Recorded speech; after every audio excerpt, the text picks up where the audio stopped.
Hi, folks. I'm Jamie Hiles. I'm Lydia Judy. And I'm Derek.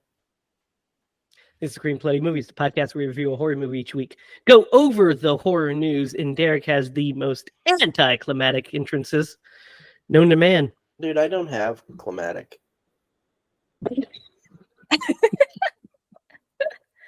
Sounds like a personal problem.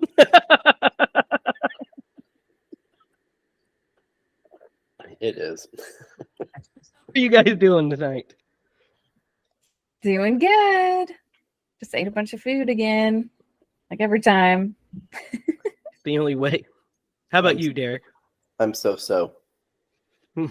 So ready for this movie. Ah, look at that. Look at that. I am so ready to discuss this movie, too. I had a lot of things to talk about while watching it, especially watching it off the back of the miniseries like we did last week. Right. So there's some things that are cool to compare and contrast, which I can't wait to talk about. But before we do segment, by the way, at the end of this movie, I got a special segment lined up for us. Is it called Interrupt Jamie while he's setting up the show? No, it's not called that. That sounds terrible. All right, we'll come back to your segment for sure. But before we do that, we've got to dip our little toes into the horror news.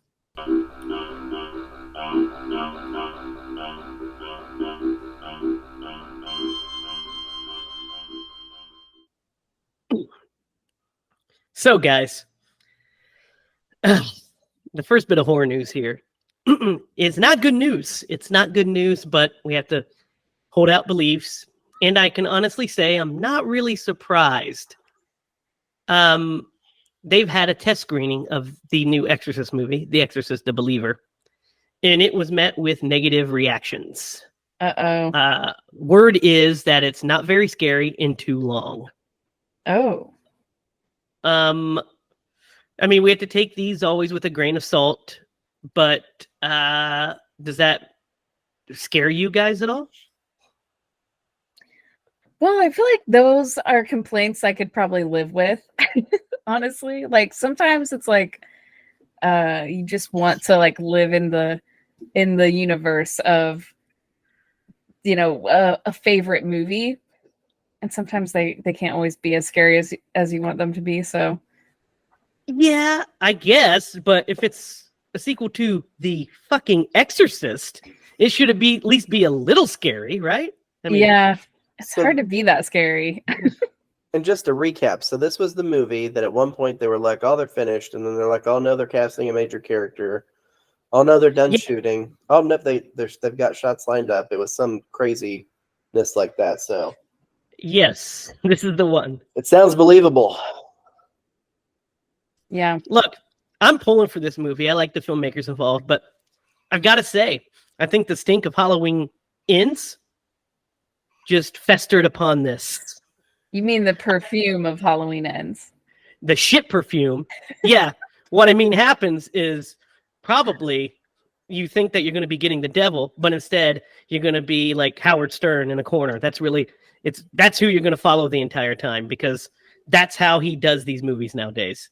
It's like, oh, came to see the devil and an exorcist. Guess what? Paul Giamatti character for no reason. Yeah, Paul Giamatti once did refer to Howard Stern as the Antichrist. That is true. Get some private parts in this B. I don't know how to feel about it. I'll wait, of course, hold judgment till we see it. But guys, I'm just telling you, it's hard to make a sequel to The Exorcist. Yeah. There's only been one good one. And we have to go through a terrible one to get to that one still. So yeah, sometimes like things like that are lightning in a bottle. You know what I mean?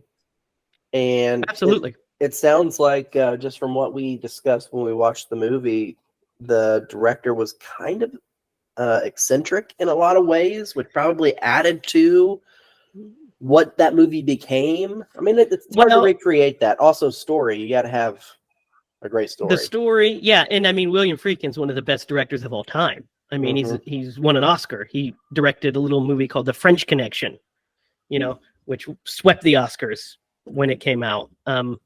So it's like, versus David Gordon Green, who I like, but he's a director of fucking Pineapple Express. So it's like, there's Sometimes definitely it's a about shift. perspective. That's true. This next bit of news, we have some news coming up about Suitable Flesh, which of course is the Joe Lynch's new movie. We now have a synopsis. So it's a Joe Lynch movie starring Barbara Crampton. It is after murdering her young patient, a once esteemed psychiatrist helplessly watches her life spiral into a nightmarish maelstrom of supernatural hysteria and gruesome death, all linked to a seemingly unstoppable ancient curse. So it's a Lovecraft movie. It's Lovecraft. I'm excited for this. What do you guys think? I'll support Joe. Always. We will always support Yeah. Joe. Yeah. Joe I could- think I said this already, but I think I'm like really interested in Lovecraft lately. So I'm like starting to dip my toes into that world a little bit more. Yeah, it's a hard world to kind of get into. There's a Mhm. lot. And then you have to like sift through some, period appropriate racism and that sort of shit Mhm. get into it. But yeah, there's some really interesting stuff. I really wish that we would have got the Guillermo movie in the 90s. He was doing the Mountains of Madness. He was developing that starring Tom Cruise. That would have been incredible. Wow. Guillermo, do it again. Just say, you know what? I've got an Oscar now, 2 Oscars. I'm going to do it. Yeah. You got enough clout. I bet he could get that done. Yeah. And Tom Cruise, if he's still in, I'm in. Hopefully he like jumps off a mountain or something. He jumps off the Mountains of Madness. Into the pit of despair. Oh, yeah. You're getting philosophical. Next, you're going to be start talking about my hair being winter fire. January embers. My heart burns there too. Speaking of old Mr. King, we have Needful Things. Have you guys ever seen Needful Things? The Ed Harris movie? No. Really? Oh my God, it's a great one. I know. But it is coming to 4K with a 3-hour cut. So a 3-hour director's cut, which was rarely seen. I'm excited for this. I really like Needful Things. I think it's one we need to do maybe here in the near future. We maybe should have a month that's Kingathon or something. We just king it up. But I like that. I like that. I'm all for all Stephen King's adaptions getting the 4K treatment. For most movies getting 4K treatments. So if we were going to do that, I feel like we have to figure out when his birthday is and do it the month of his birthday. I'm just saying if we decide to do that, that would probably be. We could watch The Langoliers. We Derek could, is so excited. but we also couldn't. No. I like The Langoliers. The Tommy Knockers are kind of weird. Well, I can't wait. I really want to do those miniseries because there's also Rose Red, there's Storm of the Century. Yeah, Storm of the Century is good. There's Ride the Bullet. There's The Stand. I got Stephen King's birthday if you're curious. What is it? Let me guess. Is it in... I'm going to go with August. I feel like it's August. Do you have a guess, Jamie? May. It is September 21st, 1947. I was close. That was one off. Okay, good. So maybe in September we might do a little Kingathon. Stay tuned. Sam Raimi has he's producing a new movie that's coming out. It's a little thriller called Boy Kills World. It has now been rated R for gore and strong bloody violence. I'm all for that, right? Right. They don't have Ben Savage in that movie as a cameo. They're missing out. They don't, but who they do have is our buddy Bill Skarsgård. He plays Boy. He is a deaf mute with a vibrant imagination. When his family is murdered, Boy escapes to the jungle and is trained by a mysterious shaman to suppress his childhood imagination and become an instrument of death. Whoa. Sounds cool. Sounds pretty cool. I'm down. Sounds trippy. Yeah, I'm down for that. I don't know if we have an official release date yet. I don't know why I did that thing with my voice just then, but it did happen. It sounds trippy. He became fucking Harry Carey for a moment. Holy cow! Derek, this news is directly for you. Winnie the Pooh, Blood and Honey begins filming this fall. Part 2. Part 2, we got it. That's it. That's my next one. That's what we're watching. Just so you guys know, when we come back around, that's what we're watching. How do you feel about this, Lydia? I don't feel about it. Yeah, it's a rough go. I mean, I'll give it a watch, but I've heard it is no bueno. And I hope it's like at least like a little bit like funny or something. Like I hope it's a little bit entertaining, especially if from Derek what I heard, watch it.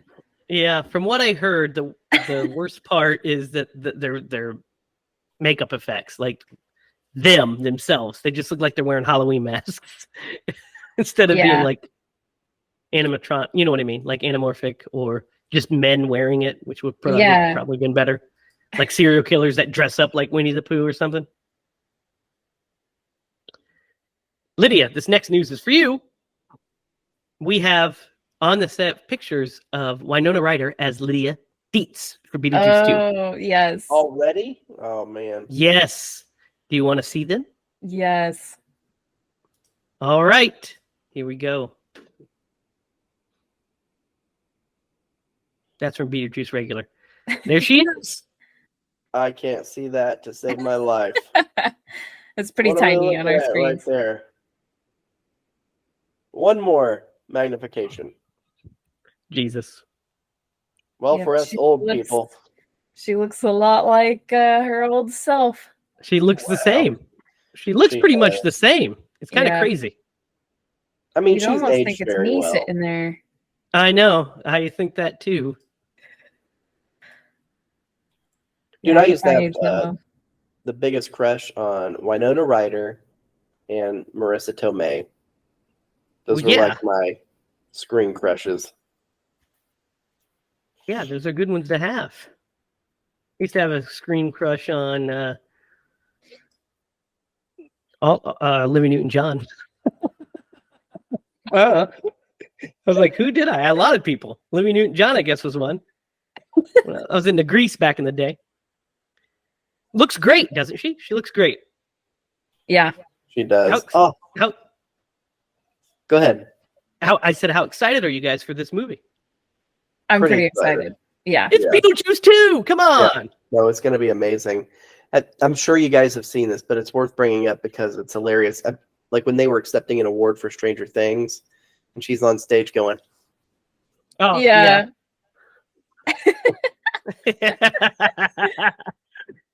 Yeah, she's the best. Winona. She's so funny. She's the best. She's like, what am I doing here? I don't even know where I am. Yeah. No, she just couldn't believe she was there. You know? Yeah, she's great. And finally, this last bit of news is for all of us. Because Nicolas Cage is coming to Dead by Daylight, the game. Really? Yeah, you want to see him? The Cage-assance is in full swing. Look, here he is. You can play as Nicolas Cage. That's awesome. Oh, look at him. Gosh, that's awesome. That looks just like him, so. It really does. That's hilarious, right?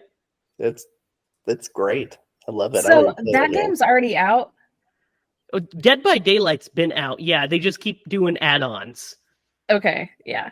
Man, so they kind of want to see it at least. It's cool. Yeah, they have they have a bunch of other stuff. They have a Michael Myers one. They have a Freddy one. That's really that sort of thing. Yeah, original ones and stuff like that. They have Ash. Ash is on one of the Dead by Daylight. You can play as him to stop the monsters. It's pretty neat. Nice. Yeah, I'm excited. I mean, I think that'd be cool. we have the Texas Chainsaw Massacre movie is also coming out, or the new game is coming out. Oh, I was From like, Gun there's Media. another movie. There'll probably be another movie. I mean, that Netflix one we've got to talk about, but first we got to get through. We got to get through 2, 3. The Next Generation. Oh. All of the other ones, the remakes. Oh man, to there's Betsy. so, There's so many many. to get to There's before we so just many. talk about the Netflix one. Well, not really. I guess we could. We could Since just it's- skip them. Well, since I do it's like them though. it's a sequel to the first movie, supposedly. So I guess we Wait, could do it. What is it? The Netflix Texas Chainsaw that Oh came out, yeah. You guys watched where it like it. pops up in the fucking field and shit. Yeah. Sunflower Field. That was awesome. Yeah, that was funny. What a great like this horror meme. Like that movie. Oh, we gotta talk about that movie. Yeah, it's interesting because it's kind of not good, but also But it's like not kind of bad. fun. Yeah. It's just kind of like we'll talk Yeah. about it. We'll talk about it eventually here. Yeah. But that's not the focus of this week. No. This week belongs to Pennywise once again, because we are continuing our journey from Stephen King's It. So Derek, this was your pick. Yep.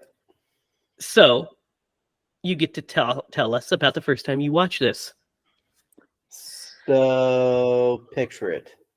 It was somewhere in the skies in 20. When did the pandemic hit? 20. 2020. I was somewhere in the skies in 2020. I think I was headed back from Texas. Anyway, I had some time to kill, so I was sitting there thinking, well, why not watch it? Because it was on the in-flight free movies. That's exactly what I did. That was the first time I saw this movie. Interesting. Wow. In the That's air. funny. In the air, yeah. Lydia, how about you? Hopefully your story is more like like impactful than Grounded. Derek saying. Grounded, good one. Good one. Lydia with the jokes What'd tonight. you say? She said What? grounded. Yeah, Hopefully my A little story more is more grounded. that was It good, is. Yes. Lydia. That's good. Go ahead. Yeah, I saw this in the theater when it came out. I was so excited to see this movie. It was such a big deal to me to see this. I saw it with who did I see it with? I always picture my dad there. I always go to the movies with him. So I'm like, I probably saw it with my dad and Jake. And I really loved it. I had a blast. I was so excited. It just felt so good to get an It movie. That was, I'm with you. it was a big I'm deal. with you. Yeah, mine was the same. I went opening night to go see it in the theater. I went with, I think Andrew and Rachel may have went with us. I think it was me, Sarah, Andrew, and Rachel. But what I'll never forget, or maybe it was Jen and Tilby, I don't remember. But it was definitely me and Sarah, obviously. But what I will never forget is the movie's about to start, right? Or the movie is starting. The previews are over. The place is packed. Like this theater was packed to the gills. And we're up like in the second level, the second row of seats, the higher ups. Got a great seat because we got there early, so we're like right in the middle. And these women just walk in. There's like, I think they were in their early 20s or something like that. And the movie has started properly. We see the rain. Georgie's about to go meet Pennywise. These people come in with their fucking cell phone flashlights on, shining it, looking for empty seats. Mind you, this place is packed, so they're not going to find seats together. And they just are shining it. And I'm like, Derek, you know how I am about movies at the movie theater. You know how I don't like these loud people or distractions. So this woman's shining a light. And I'm just like, oh, she's got to stop. And I remember Sarah's like, no, just don't say anything. People start yelling. I was like, so I joined in. I was like, turn the light off. And, people were like booing her, get out of here. And the ushers come in and escort them out of the Wow. theater. And so they escort him out. We all applaud. And then Georgie gets to the sewer. So we didn't miss any of the scares. We just were distracted right before he starts talking to Pennywise. Then the Wow. rest of the movie going experience was terrific. But those ladies, I was like, what are you, dumb? What are you doing? Yeah. Ugh, the gall of some people. Mm-hmm. Awful. But that was my version of this. So, where do you guys want to talk?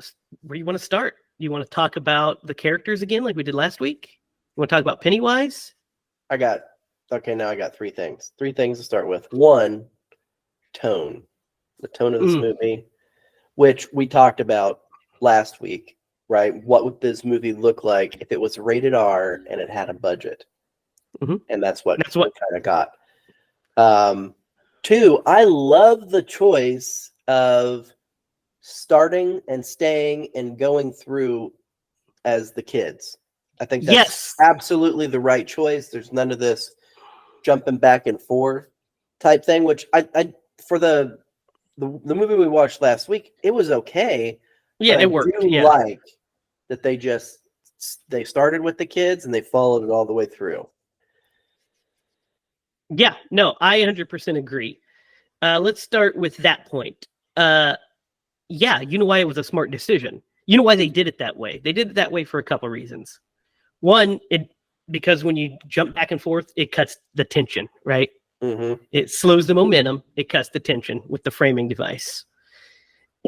The reason they did it in the miniseries is because A, that's how the book is written. It jumps back and forth. B, they had, 2 nights to tell this big story. So the best way to do it was, let's introduce the characters and weave it in. This one, they're like, well, we want to tell the first half of this story. And we also don't know if this is going to be a hit. So we're going to make a movie that is this. This is the movie. So the movie has a beginning, middle, and ending. And it's self-contained. 100%. 100% self-contained. So it's just, you get, if the movie bombed, we'd still have a complete movie. We'd have a complete movie. And not one where we're like, oh man, we left on a cliffhanger, because we kind of get a full story. Yeah. It's pretty cool. And I found it hard to remember the second one also, because I was trying really hard to kind of remember what happens in the next, and you don't need to. I haven't seen the second one near as much. Yeah. But what's cool is we don't even get a hint at a sequel really until the end of the movie, when it says It Chapter 1. Mm-hmm. Because at the beginning of the movie, it just says It. We go through the whole movie, we get a proper ending. Then at the end of it, it says Chapter 1. Like they're like, I'm pretty confident that this is going to make money. Spoiler alert. Had to have known. Spoiler alert, it did. It made $701.8 million. What was the budget? Yikes. 35 to 40. Damn. Movie, as an R-rated horror movie, damn near made $1 billion, guys. That is huge. Like I said, it was such a big deal. Everyone wanted to see it. Yeah. Is there anything that's comparable to that or that outdid it? Is this the highest rated R movie? Highest rate, probably. It's got to be up there, right? Rated, but the highest grossing. Let's find out. Let's do highest rated horror movie. Let's see how that. Yep, that's the most appropriate, I think. Yep. Search criteria. Yeah, I think that's the most. It by a long stretch. The most comparable, the one that is behind it is The Sixth Sense, which made 672 million. Dang. So it's like by a large margin. It's huge. This movie. So you're saying the difference between those two movies is the normal gross for a horror movie, where you like it would be a blockbuster. Yeah, it's $100 million.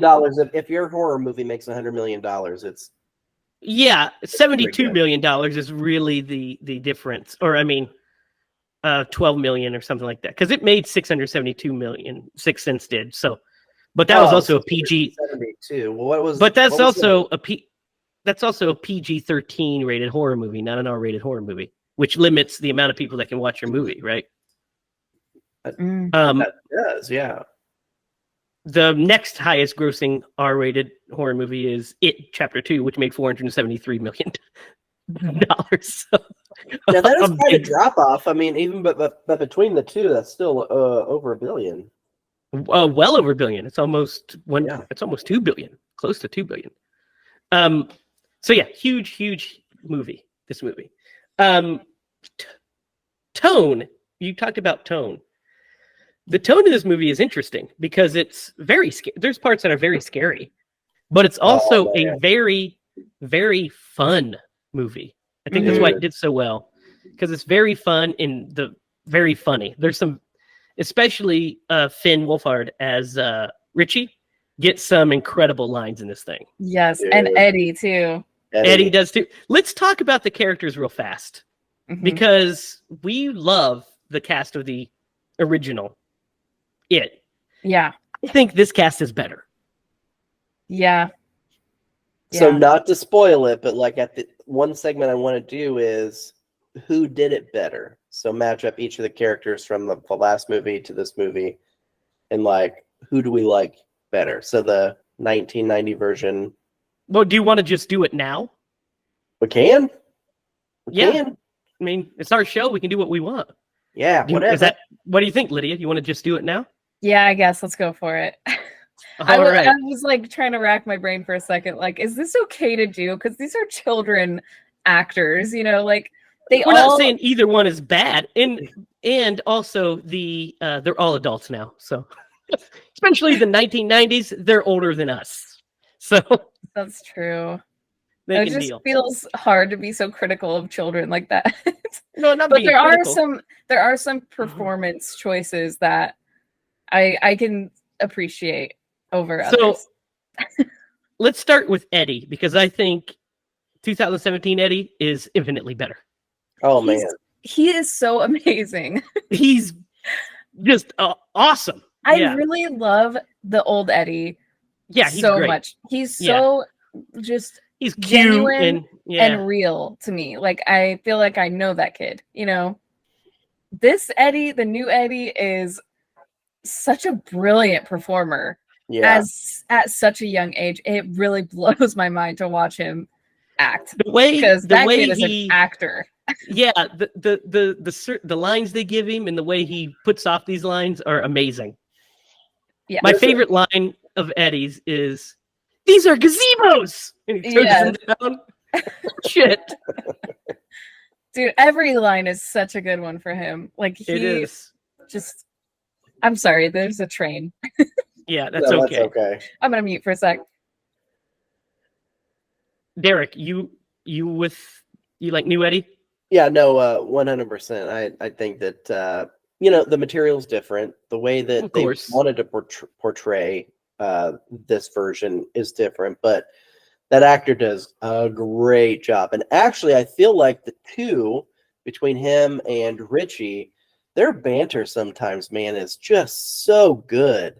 Oh, and the jokes and the like insults, and we've all been there. Well, I don't know if girls do this as much as guys do, but like, it really takes you and puts you into that moment. And we still do it, Derek. We definitely still do it. But on this show, that's also true. So I do. It felt very authentic, but man, the material that they gave these kids, and they pulled it off. Yeah, knocked it out of the park. Let's talk about Finn as Richie. I like. He's the best. He's the best Richie. He's the best. I agree. Nothing against Seth Green. Lydia, you mentioned it last week. He had some not great performance pieces. Yes, exactly. I love Seth Green, but his performances were not always on par with his future career. Well, the dialogue really plays a big part in that. I mean, you can tell a joke and it just doesn't land.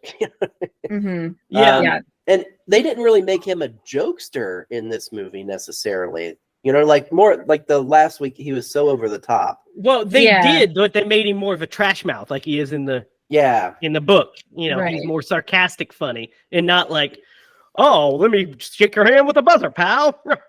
Yeah. Woo. Or hey, Eddie He- Spaghetti. He's Yeah. just kind of like the kid that doesn't shut up.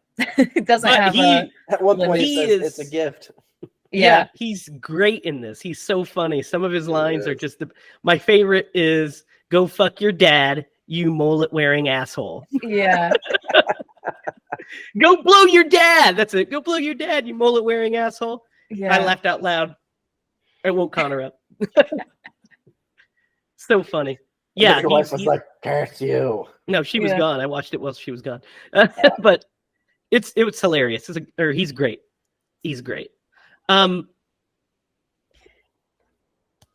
Beverly. Okay, it's just going to be a theme, guys, because they're just better actors. Yeah. Well, Um, and it's they're probably like better directed in this because They're they directed. really They have a better had script. They have a better script, a better vision, a better, Yes. Yes. everything. But she is great in this as Beverly. She does such a Yes. good job. She's incredible. Yeah, she really is. I'll agree with that. Yeah. I kind of like both Bens. Yep. I Yeah. kind of like both Bens. Yeah. I do too. Yeah. I think they're both so good. It's hard for me to choose. I think that the one thing that we'll say, we'll talk about the comparisons from the rest of the movies here in a minute, but I think that they treat Mike better in the miniseries than they do here. Here, he seems like he's on the peripheral, which is kind of where he's homeschooled and he's working in the barn and whatnot. But he doesn't. In the miniseries, they gave him the research role, so that way he had another thing to do. Here, they give it to Ben, Mhm. and so Ben has that storyline as well as him being in love with Beverly and such. So Yeah, it kind of shortchanges Mike a little bit. it really does. You're right. And I like the performers, Mike's performers, kind of on par too. I don't think either are better than the other. Which brings us to Bill. And guys, I like this Bill better. Do you? Yes, I do. I think he's a stronger performer because he has better material. Man, the material is just so different. It Yeah, is. Really I think is. I'm gonna say I like the old Bill better. I don't. feel like it's a Honestly, I toss-up. liked the old Bill's performance better. And this is weird for me to say because I feel like I always kind of make fun of his lines and everything in the old one, but That's because they're kind of bad. Yeah. they're kind of bad. But honestly, like performance wise, I think the old one does just as amazing. I don't know. I think that I like the kind of gravitas they give Bill in this one because they do give him more weight, and he seems more like a leader. They also don't have a scene where he, well, we'll get to part 2 later. They missed out. I mean, I think that would put Bill over the top is if he would have went like that. Oh yeah. Yeah, no, I agree. One of the things that I feel like they did a better job in this movie compared to the previous movie. I mean, and they did it in the last movie, but man, the loss of his brother, I feel like it weighed heavier. Like maybe it was the actor. Yes. Maybe the actor made that come through a little bit more. Yes, But, that's why I like this Bill better is because we see a Bill that is haunted by that in this movie, and also one that is in complete denial. He cannot accept that Georgie is gone. But that's not that's script. Like that's it the is story and the script and the budget that they had, the director they had, the vision they had. Where the other one, I think his performance, he gave a heavy performance. I think personally. I mean, it's a little When he's like little tearing up and bitchy. he gets pretty emotional. But in this one, you see more of it, you feel more of it. But in that one, you just didn't get the chance to get that from him. I don't know. You get things like, "You killed my brother, you bastard." You bastard. Yeah. I love it though. I don't know. I always make fun of that line every time I hear it. Because it's not a good line. That's why. It's not good. While we're talking about this, and we brought it like real heavy with, the dealing with loss. There's a scene in this movie that is really, it's kind of haunting in a way. So, like, whenever he steals his dad's map of Derry, Mhm. and his dad finds it in the garage, and like his dad's mad at him. You know what I mean? Like, I don't know how I would feel in the situation that they've been put in, but boy, could he have treated Bill a little bit better in that Yeah. scene. Because Bill is I was- obviously still going through it, but you got to be strong. Yeah. Yeah. Imagine that scene in the old, with the old Bill. Like, I think that actor could have pulled that scene off, I don't think he would have done it any better than the actor that did it. Well, that's what I'm this one. saying. I think it's a good toss up. I think both of them That's did what, good. yeah. But man, the material in this movie is just so different.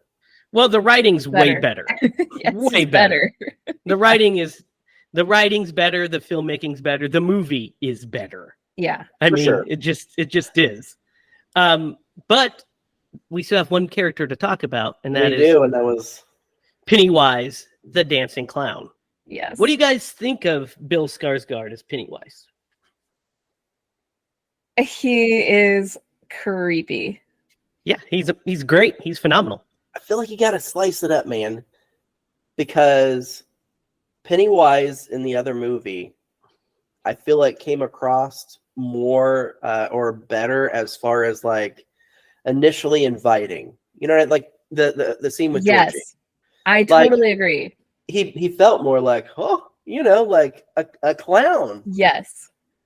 Bill, I think maybe does a better darker Pennywise, but like that levity that needs to be in that scene, I don't feel like, and like also could have been just direction that he was given. Well, I think that I agree, but I It's think the style. It's the totally it's style. the of it. tone. Yeah. Yeah, the But tone.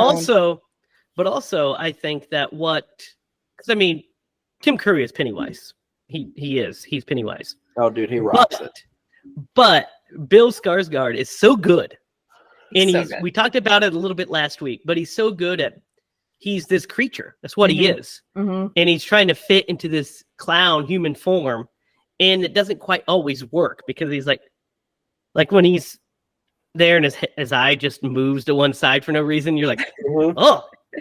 Or when he chases Bill in the basement Mm-hmm. and he lays his head down and he slinks away. I I'm like, love that. oh. I'm like, no way. Such a creature, such a monster. That's what I think Derek is saying. Is like no kid would ever go up to that because he's so clearly not human. Clearly something is wrong. About him. Yeah, which I think was the performance choice. And that's for sure. more than just like, because that's what like psychologically goes on in your head when you look at a clown. You're like, something is off about that human. Well, it's not human. Lon Chaney said it best when he said, "There's nothing scarier than a clown after midnight," and it's like, they're not. Especially clowns in places where clowns shouldn't be, like fucking sewers. Yes. So yeah, Pennywise. Tim Curry is Pennywise, but Bill Skarsgård is phenomenal in this movie. He totally is, and I'm not trying to take anything away from him. He's very good, very scary. There's a couple of scenes where he is legitimately legitimately scary. Yeah. Mm-hmm. And I was like, man, if I saw him in real life, I'd be like, nah.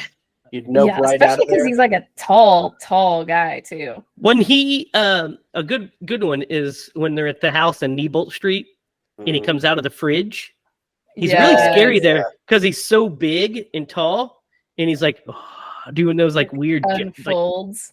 and he's like doing those scary gestures because he's like just egging him on, and you're like, oh my god, dude! If I saw that guy, I would be like, nope, nope, out of there pretty fast. Oh yeah. That's another thing that about this movie is we also have a brand new Henry Bowers. Yep. And what do you guys think of him and his gang? I like him.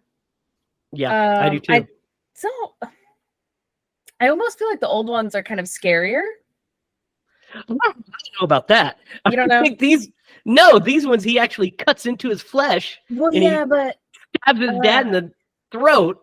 He's way scarier because he's like a psychotic. I guess You're muted, Derek.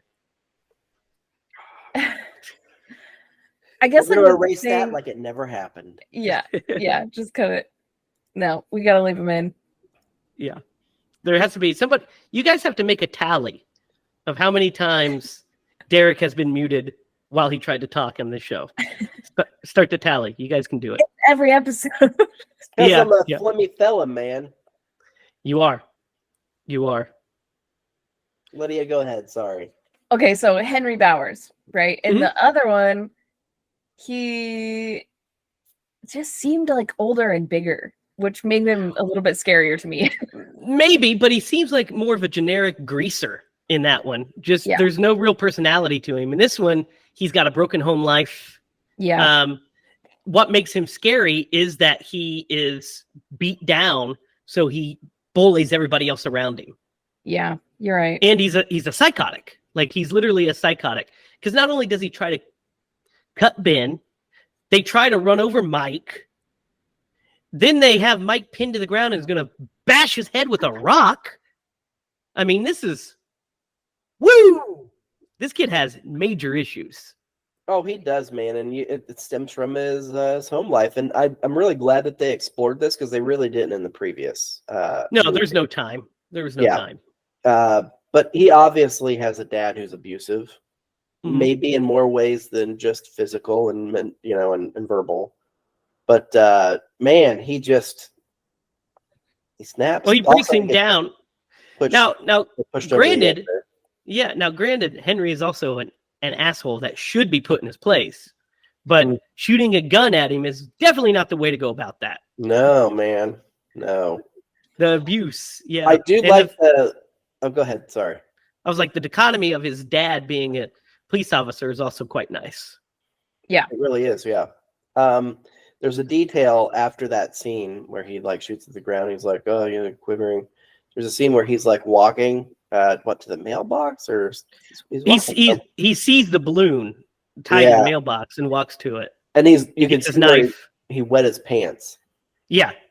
Which I probably would have too. But it was a really like subtle touch that let you know like how scared he was in that moment and like the impact that it had on it. Yeah. So, let's talk about the. The story's the same. We don't have to talk about the story; it's the same. But let's talk about the different beats of this movie. The scare scenes are quite different in this one. There's only a handful that are the same. The sink scene is the same, but done way better.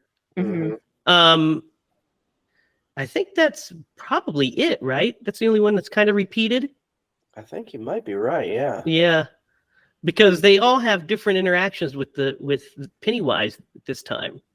Let's go through them and talk about our favorite ones. What do you guys think of? The Georgie scene. What do you guys think of this Georgie scene? In the basement? No, the sewer drain. Yeah. Yeah. It's so sad, man. It's so sad. You don't want it to happen.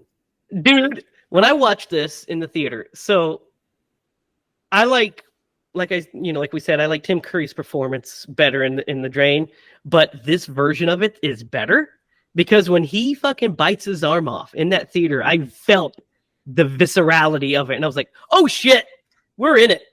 Yes, they really do show it. Yeah, he bites his arm off and then drags him into the sewer.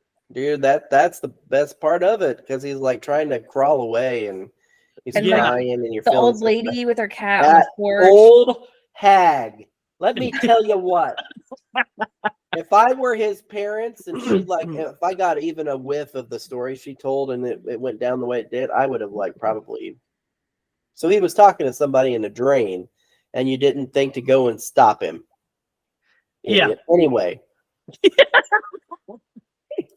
Yeah. Fantastic scene. It does a great job. But when he reaches out and you see the arm and he drags him back, and it's heartbreaking. And you see the pool of blood that his arm left behind. Yeah. It's pretty good. Pretty It's cool. amazing. Yeah. So good. Pretty cool. I was like, God dang, dude, they're going hard. Yeah. What do you guys think of Mike's encounter in the in the alley? He sees the dead. I love that. I think that is so scary. I think it's so It is effectively scary. And not only that, but then the door opens Mhm. and he sees Pennywise like hanging off of like a sheep or whatever, like feeding on it or something, like Mhm. creepy. And then he's just standing there and his eyes glow, like start to glow really bright. Yeah, and he And he's waves. I love that image of him Yeah, really good. behind the The plastic. What's really cool about that scene, and you find out later, is why it's so scary for Yes. Mike is because it's taunting the fact that his parents were killed in that fire. Yes. And it's just like, wow, that's intense. That'd be a hard thing to watch. That'd be a hard thing to overcome. Yeah. Yeah, it would. I really love like the double hit of it too. Like you get the hands at first and then the door opens to like a different kind of weird scare. It's like it's so nightmarish to like Yeah. jump And into then, two different things. And then you get a third one when Henry Bowers and gang almost runs him over. Yeah. It's like that like- poor kid. Jesus Christ, Mike went through a lot. Yeah, that's a great scene. What do you guys think of Eddie and the leper? Ugh. It's appropriate, but he does a great job in this movie. And in the scene, but that leper looks pretty gross. It does not look good. Well, because he drops all of his medicine and he's like picking it up and he's like, hey. And his like tongue out and his fucking nose gone. Yeah. Yes. And just for a minute there, I thought he was going to run into the house, but thank goodness he goes around. And then Pennywise at the end of the scene. What do you guys think of that? Nah. I love it. I think it's great. He's so scary in that scene. It's so awesome. Yeah. It Because is. he's just like, standing there all creepy. What do you guys think of Ben's library scene? I love the library scene. I love the nuance. So like whenever she brings him the book and then she's sitting in the background and it's out of focus, but she's like going, Yeah. Yeah. you know what I mean? It's like, Yeah. okay. Pennywise, that was Pennywise. Yeah, and then, it's hard to turn a library into something scary, but they did it. Yeah, when he goes down and he freaking runs into Pennywise chases him. Mm-hmm. Pretty scary. You'd see that thing, because he sees the headless boy, because he's flipping through the pages and sees the boy's head in the tree. Yeah.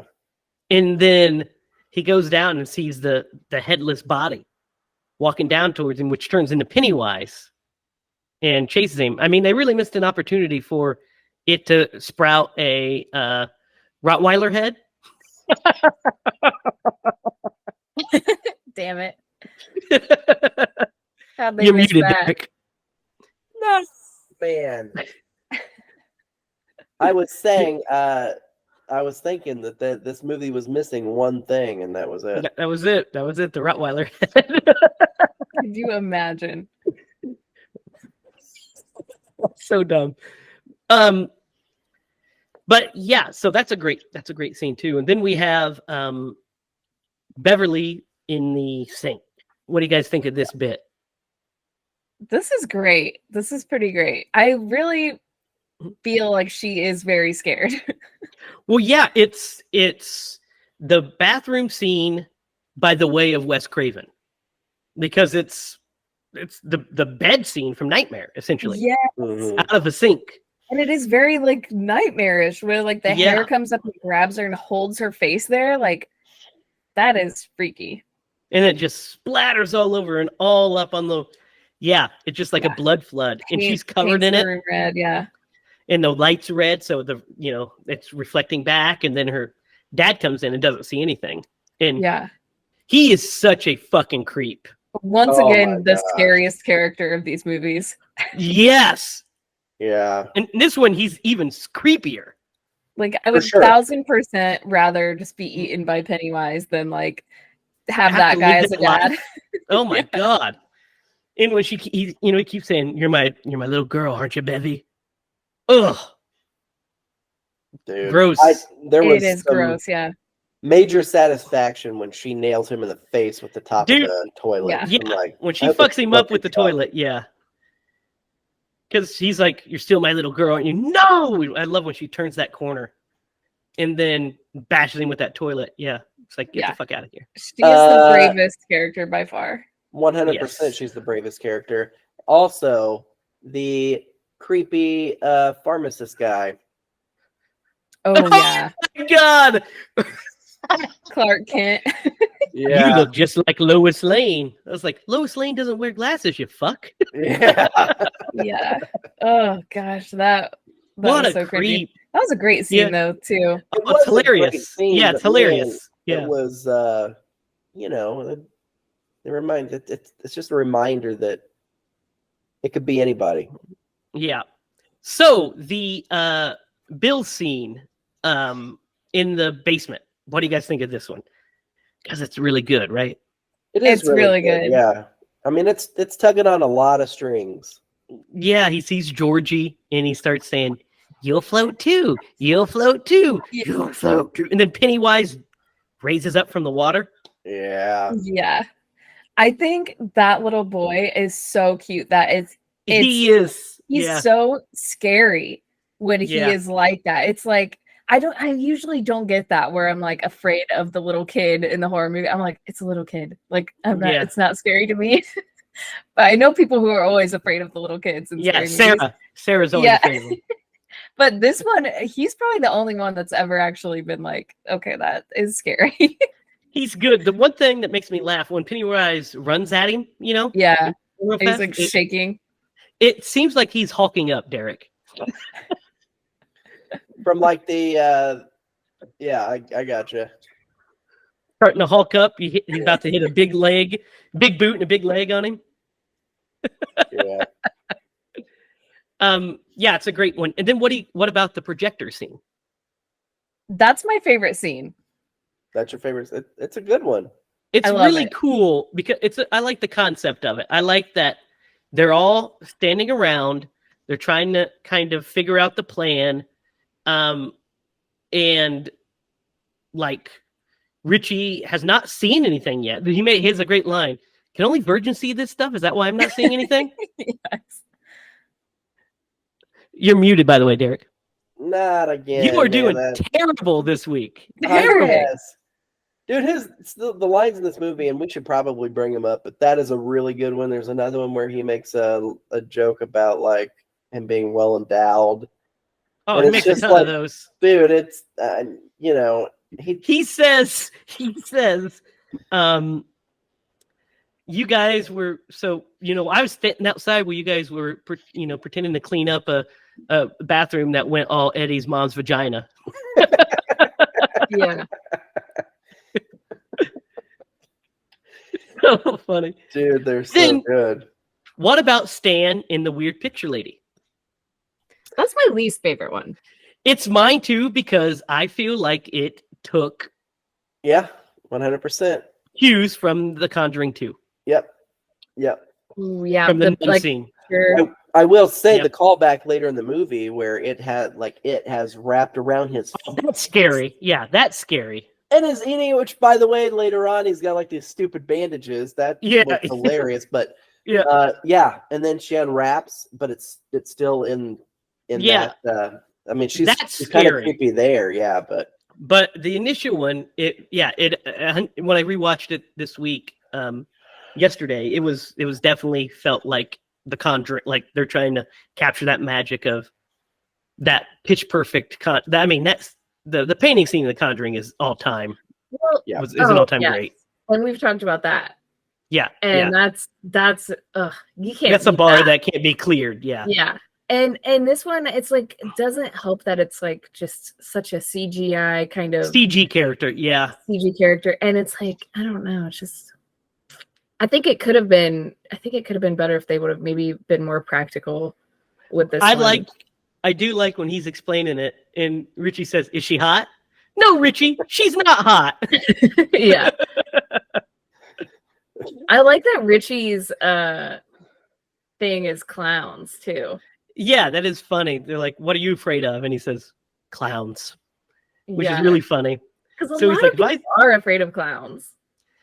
But the projector scene, I think the scariest part of the projector scene is when her hair, when the still image is turning into Pennywise. I think that's really creepy. It When is. he's a giant Pennywise, that's a little silly. I actually really like that. I like it because it was so unexpected to me. It definitely was unexpected when I watched the movie. I did not expect for a fucking 20-foot tall Pennywise to come out. Yes, him, in the theater. And like the fact that he has this big mouth, that's clearly like not possible for a human. Yeah. It looks so good to me. I just love seeing him in the big mouthful of teeth. I'm like, that is a monster right there. I will say the teeth scenes in this are way better than in the 90s version. Oh yeah. Wait, I gotta put these things in. Yeah. Zoom in on me. Yeah. To have a full half face prosthetic. Yeah. Made look it that good. I was so impressed. Great stuff. And I love how shocking it was. So yeah, I also like the non-horror beats in this movie a lot too. I think the camaraderie between the group is really cool, really strong. The quarry rock fight is really great. Oh yeah, they play their music over. They play like some freaking thrash metal. Yeah, yes. Really fun. I also love the New Kids on the Block. Yeah, jokes. That is hilarious. When we were in the theater, when she closes the door and you see the poster and it starts playing the song, dude, I fucking just was crying, laughing. Yeah, laughter everywhere. Such a good bit. That is so funny. And then it just puts that little kind of drum beat in there. Yeah. And the fact that it does that push in, that zoom, and then he's like, oh, and on their happy faces, smiles, and then just opens the door again so they can't see it. So funny. And was that on the block that they were playing when they were cleaning up the blood in the bathroom? Yes. Okay, I was wondering that because I'm not familiar with that. Yeah. But I was like, this is so cheerful while they're cleaning up all this blood. Yep. It's a great bit too when they're cleaning up the blood. Yeah, and Richie's waiting outside. Yeah, Richie, you wait outside. This is when she finds out that it's not Bill. Yep. Yeah. Yeah. Which is different from the series. Yes, it is different from the last one because she doesn't find out until part 2. Mm-hmm. In this one, she knows automatically, but even though she knows automatically, she's still like, Ben, you're sweet, but I still want to bang you.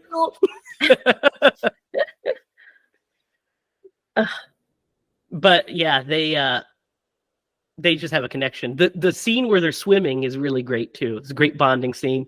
And also it's so funny when she's laying out and they're all just staring at her. She's like the badass that just takes off running off the cliff, and they're like, no, we have to go do that. Of course, I was like, she just jumped into all their loogies that they're just spitting. Yeah, they did. They were. It's like I like that the argument between Eddie and Richie about the loogies. Mine went the furthest. It's never been about distance. It's always been about consistency. Yeah, if it's gross or green, thick. Ugh, that's so disgusting. I can't. The scene where they are getting the supplies because Ben got cut. Really funny. And they're in that led to the creepy interaction with the pharmacist. But their banter is like, don't you have an account here? My mom will freak out if she thinks that I bought all this stuff for me. Yeah. It's just It's He great. said, "I'll be Yeah, in the like ER for the $3. next 2 weeks." I love when he says when Richie's out there with Ben and he's like, "I'm glad I got to meet you before you died." Mhm. And Richie keeps telling him like it's a snake bite or something. You got to suck it. You got to You suck gotta the poison it. out. Yeah. Yeah. So dumb. Yeah. Yeah, and then it's great because that's how she gets introduced to the group. Mhm. What I will say, so we have like this, like I said, this is a full, it has all the beats. So we have the second act, climax where the group splits up, and they get Richie and they go to the house on Niebolt. What do you guys think of the whole scene in Niebolt Street? Because I will say, I wish that's one of the things I wish they would have put in the miniseries is the house on Niebolt, because it's very important in the book and in this movie. And I'm glad that the movie brought it back, the house on Niebolt Street. What do you guys think of this whole section? I could just say about like the house itself, like the design is so crazy to me. Mhm. I really love the look of the house. And then you just have these like yellow sunflowers just kind of like posted up. It Yes. blows my mind. And like later on, like I realize how like kind of iconic that is now. Like Yes. I immediately recognize it like as what it is. Where if it was just the house, it's like it could be any old haunted house. Yeah, any old on house, any right. street. But the sunflowers, like just do something. Like what is that? It's the juxtaposition between the It's so bright weird. innocence and the creepy backdrop of this house. It's like luring you um, in or something. Yeah, exactly. What do you guys think of? Do you guys like the scenes in Niebolt, the scares? Yes. As much as I like the scares, there's a scene in this movie where he comes out of the. Fridge? By the way, yeah, Eddie breaks his arm. Yeah. Oh, Right, oh. he comes out of the fridge Oh, and he's about great to scare. eat Eddie, and then like there's a gravitational shift that he Mhm. feels as he's about to eat Eddie. He realizes that not Mike, Bill that and Bill and Bill and Richie Richie. Yeah. just figured out like how None to of it's eat real. him. Yeah. Yeah, None of it's real. because he stops what he's doing and he turns like he knows that like something major just happened. Yeah. And that Yeah. was really great, which then leads him to down the course of I got to break these kids up and I got to get Yeah. somebody Yeah. who can take these guys out whether they're afraid of me or not. Yeah. Absolutely. Which is awesome. I love the bit where they're like, so it's Eddie falls down and gets his arm broken, and Richie and Bill get separated.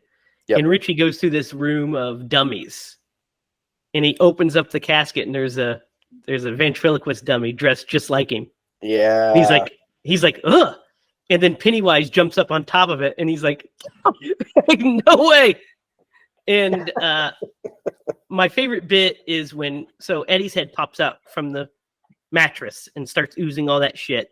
Says, want to play loogie? And then they look at the 3 doors and it says, scary, very scary, not scary at all. And they all they both look at each other and go through the not scary at all. And that's when they they can't go through, and Bill's like, none of it's real. We just got to do it. And that's when what you said, Derek, it changes everything. Mm-hmm. So they come down and they confront Pennywise.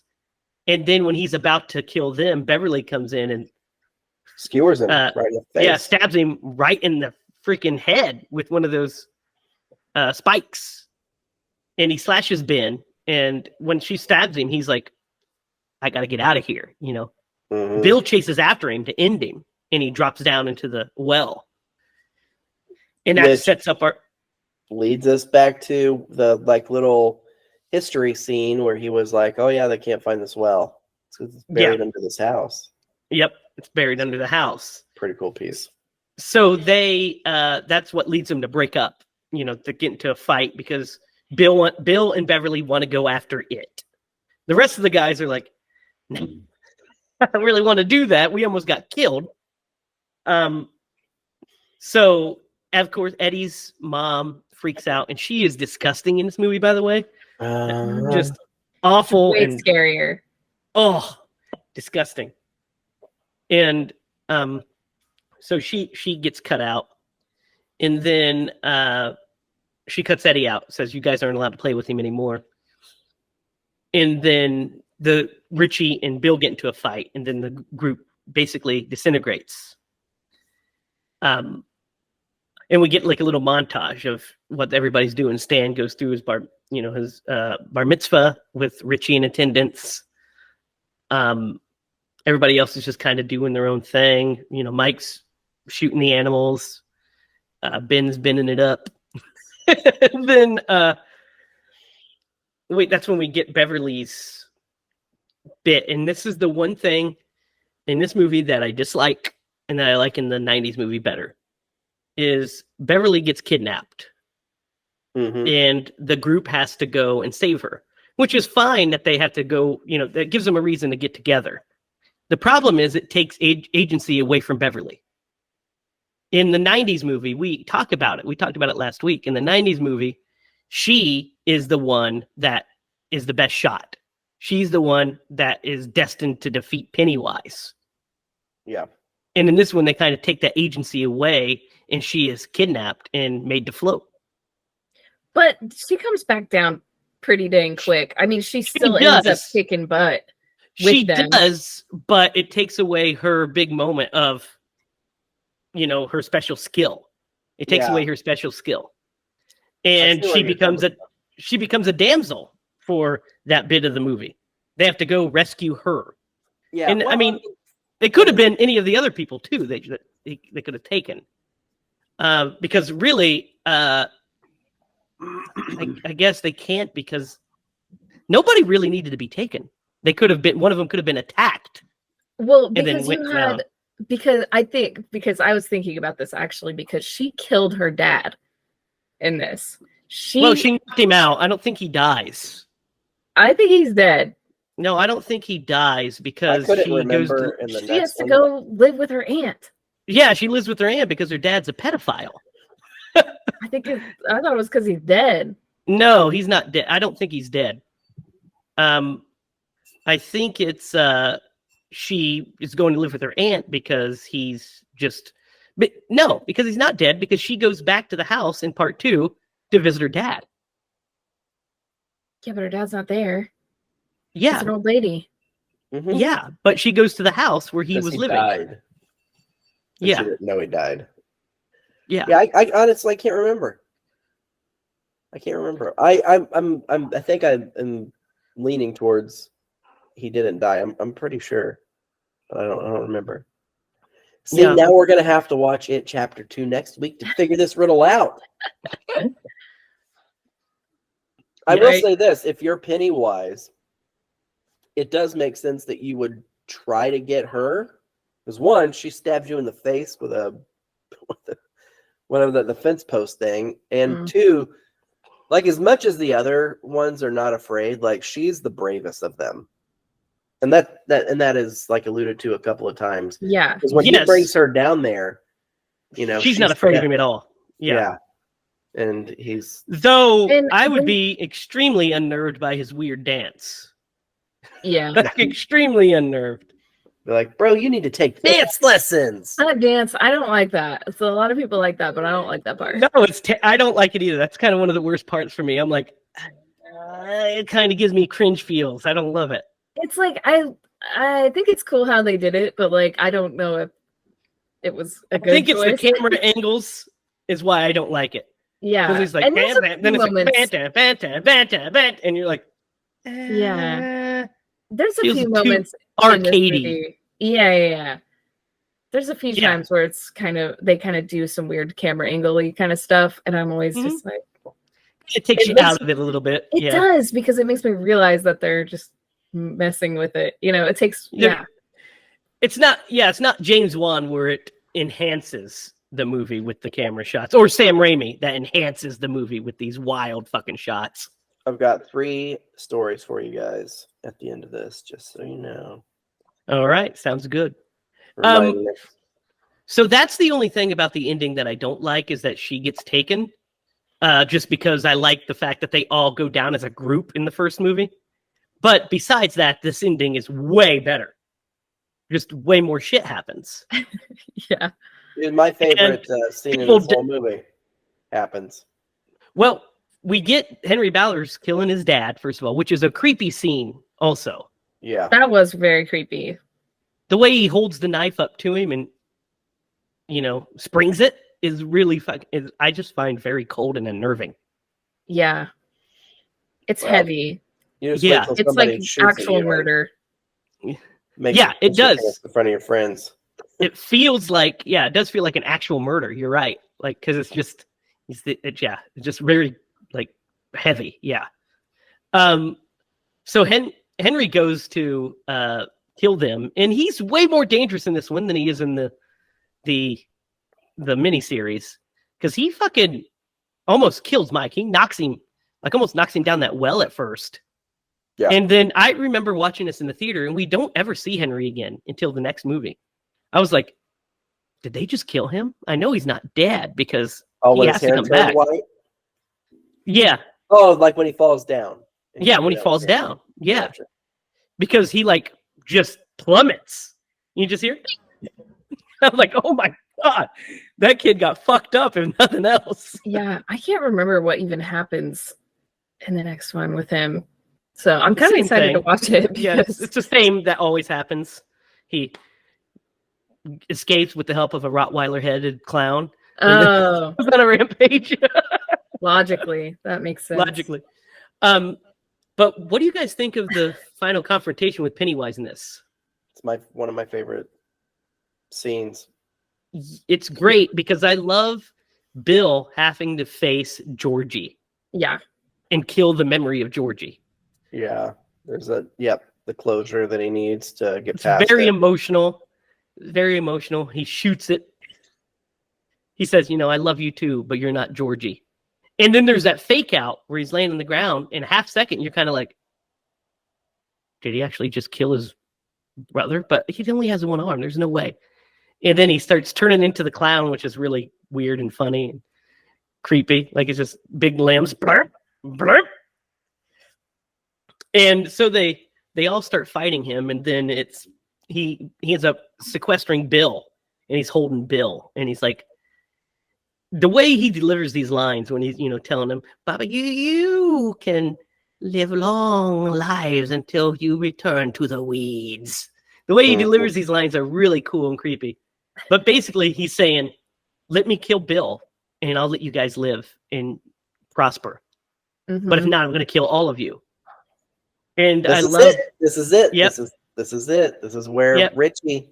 Yeah, Richie says, damn it, now, Bill. Yeah, goes into his rampage and says, now I'm going to have to kill this fucking clown. Yeah, but there's a moment there where you're just like, he's going to sacrifice his friend. You brought me down here. You almost killed me. And he's like going through the list, and you're like, he's going to give up on his buddy. And then he grabs that baseball bat. He's like, now you're going to make me kill this fucking clown. Yep. Yeah. Then the fight scene between them is pretty great. Like they're all swinging. He's doing different. He's trying to scare each of them with their fear. He turns into the one lady at Stan. He freaking does the fire hands at Mike. Turns into like a weird, like, kind of like the spider from the original with his. Yeah, I do think that was a Richie. Yeah, Easter egg to that. Yeah. He turns into that, and turns into a mummy too.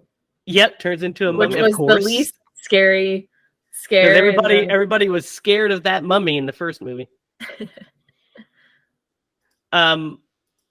Desperation is what he was in. He was in desperation mode right there. Yeah. Yes, and then Survival. he finally turns into Bev's dad, and she just fucks him up. Yeah. Shouldn't have turned into him. I mean, we already killed him once. Well, yeah, or knocked him out apparently. Yeah, he's knocked out. But he, yeah, and so they basically beat him down, and he leans up against the thing, um, and he's ready to, they're like, you're nothing, you are afraid of us. We know your secret. You are afraid of us. And then he turns into like dust and just falls down the well. What do you guys think of that whole ending? I think that's really cool. I think it's a cool way of like portraying this like alien monster, to just kind of start dissolving once you figure it out, Yep. They Yeah, figured I agree. out how to defeat their fears. Yeah. And it dissolves away when you do that. Yeah, your fear leaves you. And then they also see all of the kids that were floating in the well. They all start to float down, which is a really cool image. We also see the deadlights, which look way better in this one. Yeah. For and sure. like when his face opens up and the lines on his face are like part of his mouth, like it opens like with the lines up to his eyes. I thought that was really cool. Yeah, it's really good detail. Yeah, that's great. And then when he like the way that the lights are just inside of him spinning. Yeah. I like how Ben is the one that gets her out of the trance by kissing her. Yeah. Oh yeah. And then she says, January Snow embers. Yeah. January embers. My heart burns there too. So then we get the ending. What do you guys think of the actual ending with the kids? Because I think it's pitch perfect great. Yeah. They still have their promise. Yep. They make their pact. They cut themselves. I hate that they cut their hands open like that. Yeah. But it has one of my favorite images of the whole movie, which is where they're holding hands and we see Eddie's cast that says lover. Yeah. Because he crossed out the S on loser. Yes, that was kind of like an iconic Yeah, thing. it's a trailer moment. Yeah, it's wonderful. Love it. And they all, they all make their pact and they all say their goodbyes, and we're left with just Bill and Bev, and Bev's moving away. And so she's like, I'm gonna go, and there's like this unspoken stuff between them. So she leaves, and Bill sits there for a moment by himself, and then realizes he's not going to get this chance again. So he chases after her, and they share like the first real kiss of their lives, because Bill was her only kiss in a play in third grade. And so this is each of their first real kiss, and it's like a big moment, and a great like end of summer kind of ending for this movie. And then we get like we play off. What do you guys think of this? I like it. Ditto. I like walking out of a movie theater to that. It was pretty good. You're just like, okay, where's the next one? Yeah. Especially when it shows the chapter 2. You're like, yeah, baby, let's do it. Yeah, I love the ending of this. And that's it, chapter 1.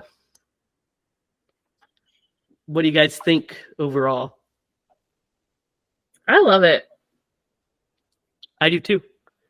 Yeah, it's a really good movie, and it just delivers hardcore on the performances. Like those kids knocked it out of the park.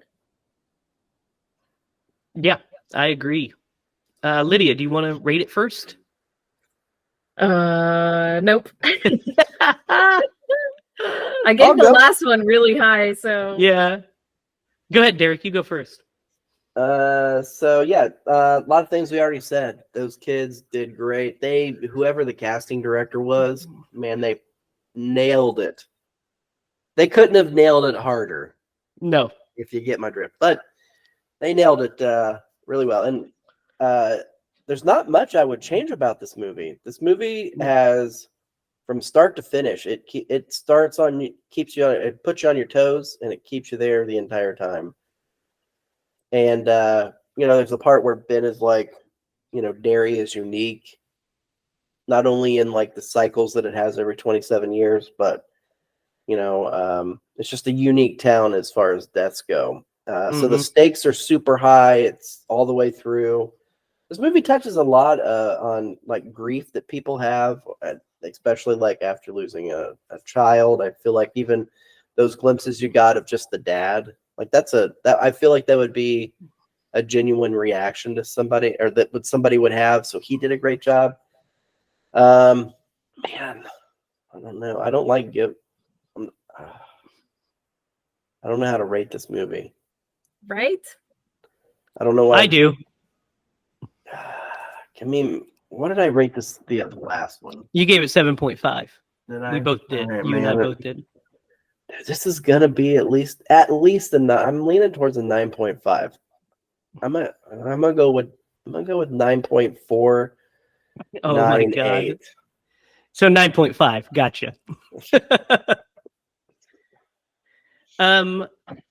I'll go next. I I like this movie a lot. I think I'll give it a 9 as well. Maybe a 9.5. I think it's almost a perfect, like, I mean, I don't find it terrifying, but I think it's almost like a perfect summer horror movie.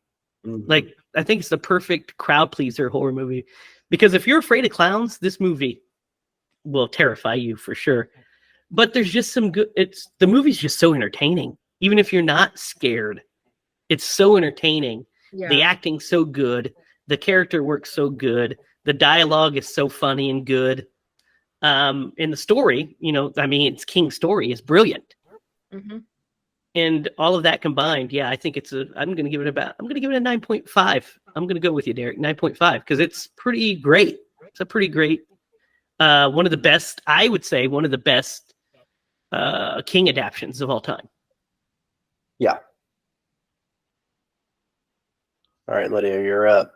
You just want me to mark you down as a 10? Yes. Okay. Yes, I do. Just give it a 10. I'm not afraid to give it a movie a 10. No, This you're movie not. is a 10. I really like the images, the imagery, the horror imagery that you get from this movie. I really appreciate just the little moments. They just set it up really nice. Like him with the lights for the eyes in the slaughterhouse, and when he is watching Henry Bowers and the gang beat Mike, and he's in the tall grass with the arm. Mm-hmm. Great horror image right there. That is so disturbing. It's got blood, like he's just chewing on it. Like that. What is scarier than that alone? I really love and the characters are so good. The actors are good. Everything was good. Everything that was wrong with the first one, they pretty much fixed.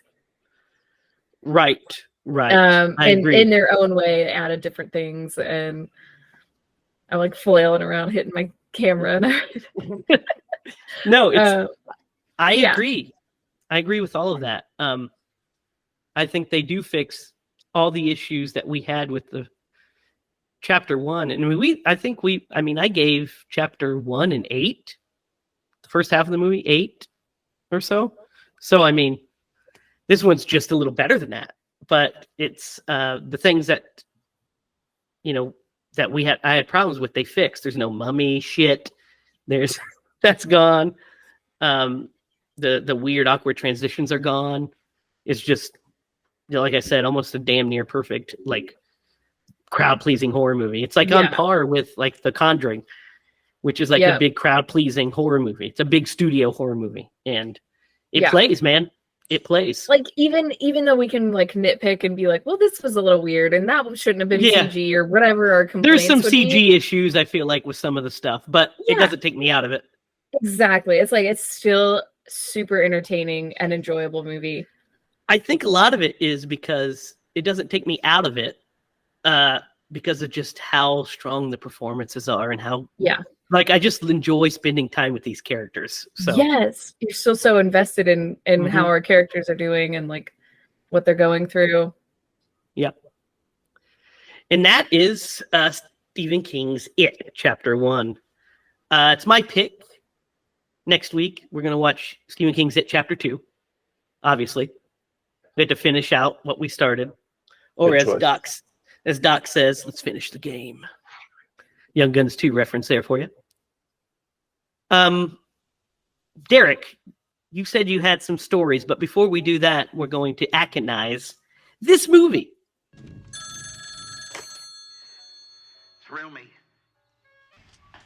Thrill me. Thrill me. Thrill me. I already know who it's gonna be. Who is that? Georgie. Shut the fuck up. What's it going to be? Man, I Not a lot of adults in this movie. no, like the most prominent adult is either Bev's dad or Henry's dad, and Henry's they're both dad. douchebags. Or the and so- pharmacist. the Yeah, and pharmacist he's not is a any of these. douchebag. You know what? Guys, It's hard. what if we just cast little kid Tom Atkins as one of these little kids? That would be a first. Richie, would be a dude, he first. would be Richie. I think it would be Bill. I was going to say, I think he'd be Bill. He's getting the I'd have ladies. to hear what his stutter looks like. I'd have to hear his stutter because this kid nails mean, the stutter. Is there anything that Tom Atkins can't do? So You know, I'm I pretty don't sure he would know. nail the stutter. He could do a He'd nail stutter. the stutter. If this kid can do a stutter, Tom Atkins can do a stutter. Yeah, Tom Atkins. I'd Boy, say you said that with some Bill. Bill. Okay, Bill. all right. You Bill. know, we'll go with it. All right, Derek, you said you had 3 stories to tell us. 3, if I can remember all 3 of them. But Why let's did you do start. this? Why'd you say 3? I did this. I did this. I did this. Half No. a pinky.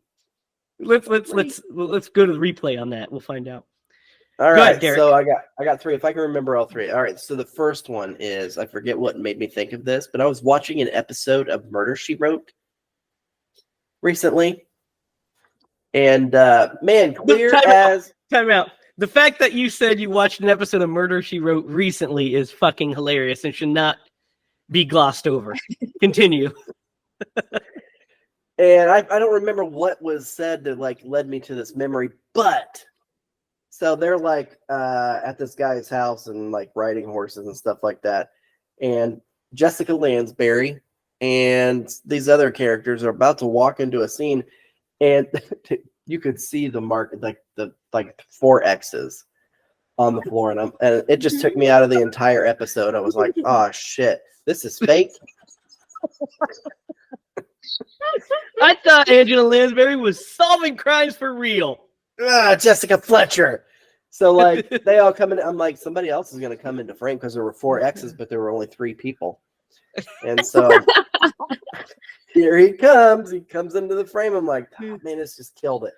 That's crazy. I've never seen that. I've never ever So- spotted that. In defense of Murder She Wrote, what were you watching it in widescreen or was it 4:3? I don't even remember. Because if they reformatted it from its original 4:3, It would see you show they more. could have shown more and you could have seen it the floor. But Yeah. or they could have just fucked up. And that's hilarious that that's on there. I just think they messed up, and then like because Quincy didn't even catch it, but you know, just with the work that we've done, I'm like, nah, I see it. Continuity issue. So that's one. Before I get to the main one, what was the other one? That just seemed like a personal story that Derek wanted to get off of his chest. It really was. It wasn't like a like his normal story. No, we were saying listen something. to this. He's like, listen to this. Murder She Wrote, fucking shit. It's not near as good as people remember. No, it Fucking is. on the floor. She's not a fucking teapot. She definitely has never written a book. Maybe actually she did, but anyway. You know what? I'm not knocking you for like a murder. I watch Columbo still, man. Columbo is my jam. Yeah, well, when we're done with this, we're gonna watch Father Downing. What was that Oh, called? Father Downing, I remember that with good old fucking Tom Bosley. Yeah. Anyway, continue. We're getting All right, into our so- old fucking soapy shows. I know. Our grandparents' shows. Love it. So the one, there's a scene in this, we didn't talk about it. So whenever they were chasing Ben, the one kid goes into the tunnels, right? Oh, And yeah, he's- Patrick Hoster. Yeah. Yeah, and he's got the. Hmm. Yeah. All right. I want you to picture this. All right. Oh. Just close your eyes and pretend like you're asleep. And then pretend like you feel a hot thing over your face. And you wake up and there's a giant ball of flame over your face. I want you to picture that. You guys got it? Got Yep. it. That happened to me. I woke up one morning and my brother Oh, The fairy my- dragon. no. and my cousin were like standing over me, my sleeping self. And my brother had a can of hairspray and a lighter and was going right over my face, man. Wow. I like woke up and I'm like, ah! And I ran in and told my mom what happened, and she like beat the stuff out of my brother. But Man, you don't have luck sleeping at your house. You get shit on, caught on fire. luckily, I didn't get caught on fire. But man, how psychotic is that? That's pretty psychotic. He easily could have been like, "Oh, what's that?" And like, then Yeah, I right in could've your face. Yeah. Singed your turned eyebrows. into- you guys would be calling me Freddy. Yeah. You know what? Fredster. I accidentally singed Zachary's eyebrows once like that. We were fighting, and when we were kids, and he ran and locked himself in the bathroom because it was the one room in the house that had a lock. Yeah. So he locked himself in the bathroom, and I was like, "Get out! Come on out of here!" And he's like calling me names like a bitch and stuff because in the safety of the bathroom, you see. So I was poking things under there. I couldn't get him. None of it bothered him. So I grabbed a lighter and some hairspray, and I was gonna like torch underneath there to scare him. Just to scare him. That's literally all I was trying to do. Well, at the same time, Zachary decided to stick his face in the crack of the door to see if my feet were there, and I fucking singed his eyebrows. That leads Jamie, me that into sounds like another murder. story. Is this the third one? No, but this you're just God, reminding you me of can't one. tell all of these stories. You got to save some. No, this one is directly related to what we're talking about. So you remember my mom's boyfriend, Mike? Yeah, Ogre. Yeah. Yeah, remember him. Okay, so one day I'm home from college. I think it was the summer, and he's like outside, and he was trying to start my uncle's grill, and he's like, "Oh, I don't know. He couldn't get it to light, so I don't know what's going on. It's not lighting." He really talked like this, Lydia. Anyway, he finally got it to light, but he had left the gas on too long, and he had his head over it, dude, and it goes, Oh man. and like cinched his hair. I started laughing so hard, I thought he might try to kill me.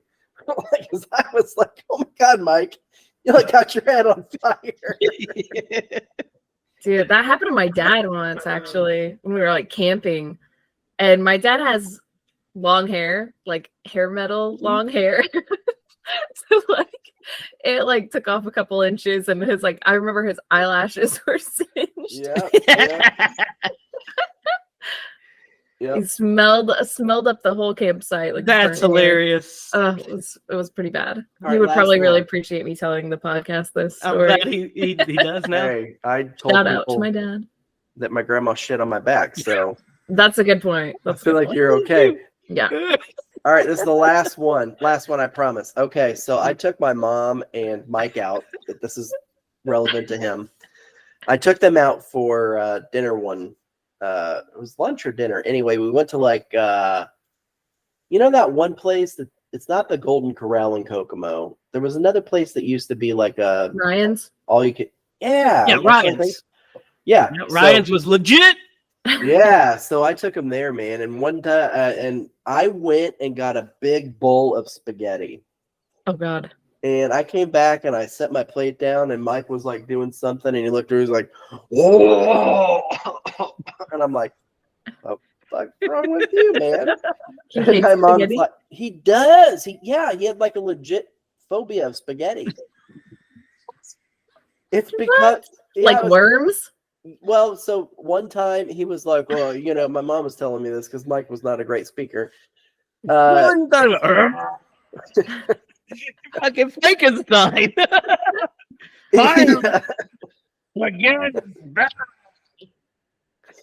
Yeah.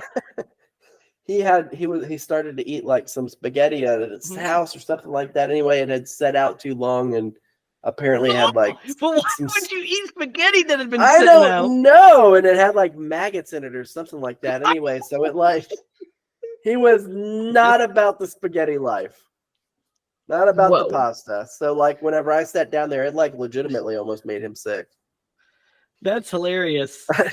It's like, He was boiling with anger. oh yeah. No. I don't accept that. No, you don't know why, Lydia. You don't know why. Oh. Although he did tell me one time when he was like 13, you should have saw this guy. He was like, I mean, ogre is a really good way to describe him. When he was 13, he picked his teacher up and put him in a trash can. And when he was in junior high, anyway, he's an interesting fella. Interesting. Well, that'll do it. That's an interesting way to end it, talking about ogre. So next week, Stephen King's It Chapter 2. It is on HBO Max. You can follow us online at HiLaProductions.com. You can follow us on Facebook at HiLa Productions, and you can follow each of us on Twitter. Follow Lydia at Lydia Spooky. Follow Derek at DDogLeeMaster, and you can follow me at Racket. Comment down below what your favorite scenes of this movie were. Also, tally up all of the times that Derek has muted himself. Just in this episode alone if you want, but if you want to go through the back catalog and you want to count for thousands, we can do that. We can do that. Be sure to comment your favorite scenes and new movies you want us to do. If there's nothing else for Derek LeMaster and Lydia Judy, I'm Jamie Hiles. Remember, if you're going to scream bloody movies.